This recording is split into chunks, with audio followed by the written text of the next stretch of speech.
but there are two very interesting losses that happened on Saturday featuring two very highly paid coaches. And it's funny, right? Because I was thinking about this on Saturday. Last offseason was really the offseason where just everybody got paid. If you got a new job, if you were reportedly interested in another one, everybody got paid, but you knew that not everybody would earn their paychecks. And right now, there are two guys specifically that right now are just not earning their paychecks at all. Both took very bad losses on Saturday.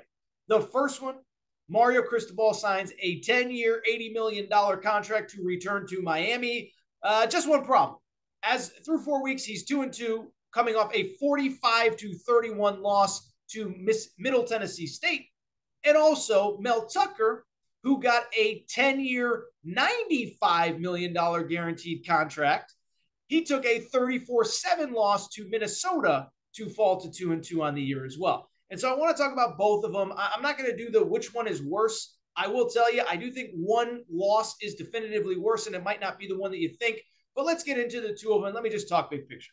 First of all, I'll just be blunt. I'll call a spade a spade. I think the Miami loss to Middle Tennessee is significantly worse than Michigan State, both in the moment and in the bigger, broader picture overall. We'll get to Middle Tennessee in a minute. But why I think Miami is worse is for a few different reasons. First of all, I'm going to say something controversial. And if we have any Miami fans listening to this show or watching on YouTube, they're going to get mad and everyone's going to be upset. Everyone's going to say, Torres, you don't know what you're talking about. I didn't think Manny Diaz, last year's Miami coach, was that bad of a coach. Now, here's the bottom line with Manny Diaz, and this is why I don't really believe that he was that bad of a coach. Year one, whatever. COVID year in year two, he goes 8-3. And then last year, he, in theory, took a step back at 7-5.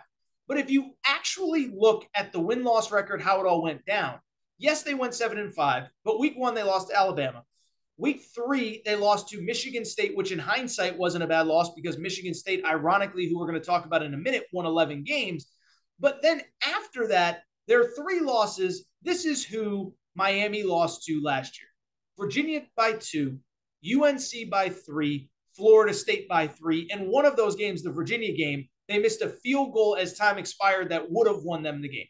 And so why I bring it up is because in year three, coming off an 8-3 year for Manny Diaz, Miami was much closer to probably a 9-3 team than they were the 7-5 team that they were. And so I don't think that he was that bad. And you know who else I don't think believes that he was that bad?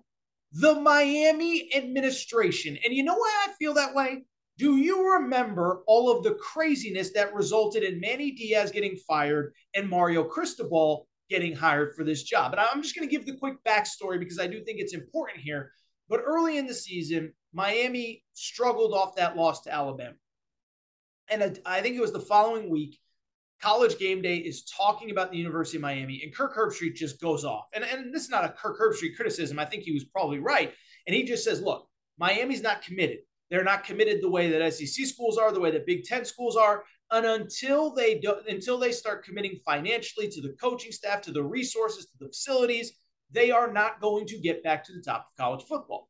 And so why it was interesting is that it's been very publicly reported that Miami's administration was watching that, and it kind of sent off red bells, warning signs, alarm bells in the Miami, facility, Miami administration. The school president goes to kind of his right-hand man and says, what do we have to do to get back on track? And so they start putting together a plan. And as Oregon wins and they beat Ohio State and they have a ton of success last year, the plan becomes go get Mario Cristobal. And so, first of all, that's how I know that Manny Diaz wasn't that bad of a head coach, because this wasn't the traditional firing. This wasn't Clay Helton getting fired 2 weeks into the season last year. This wasn't Ed Orgeron getting fired in early to mid-October after getting smoked by Kentucky. If you remember the Miami situation, they did not officially fire Manny Diaz until they officially had Mario Cristobal. In other words, they were negotiating with Mario Cristobal while Manny Diaz was still the head coach recruiting for Miami. He was literally on the road in homes for recruits, convincing them to come to Miami while Miami was negotiating with Mario Cristobal. And as the story goes, if Mario Cristobal had said no, then Miami just would have kept Manny Diaz as the head coach. And so to me, That tells you everything you need to know that Manny Diaz wasn't that bad because they were planning on keeping him if they couldn't get Mario Cristobal.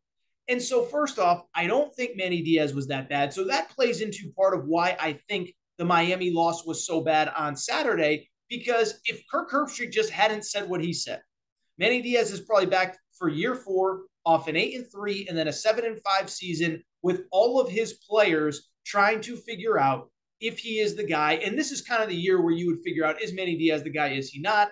Instead, he cut it a year short. And now, we'll never know. Manny Diaz is looking really good as Penn State's defensive coordinator. But the bottom line does not change that, I didn't think he needed to be fired. And so that's one with Mario Cristobal's loss on Saturday. But let's get into two, is that when you do fire Manny Diaz, I sort of get why you felt like you had to get Mario Cristobal, hometown kid, played at Miami, elite recruiter. But it's not as though there weren't questions with Mario Cristobal coming into the job. And part of the questions were, is he an elite game day coach? And why I say that is because he has taken some bad losses through the years. First of all, last year lost at Stanford as a heavy favorite. But overall, and I talked about this last week when Herm Edwards got fired, is that Miami, Mario Cristobal, the last 3 seasons that he was at Oregon, 2 of those years he went into November with a chance to make the college football playoff, to win the Pac-12 and go to the college football playoff. And they took really bad losses in both of those years. Got smoked by Utah not once, but twice in last November and December.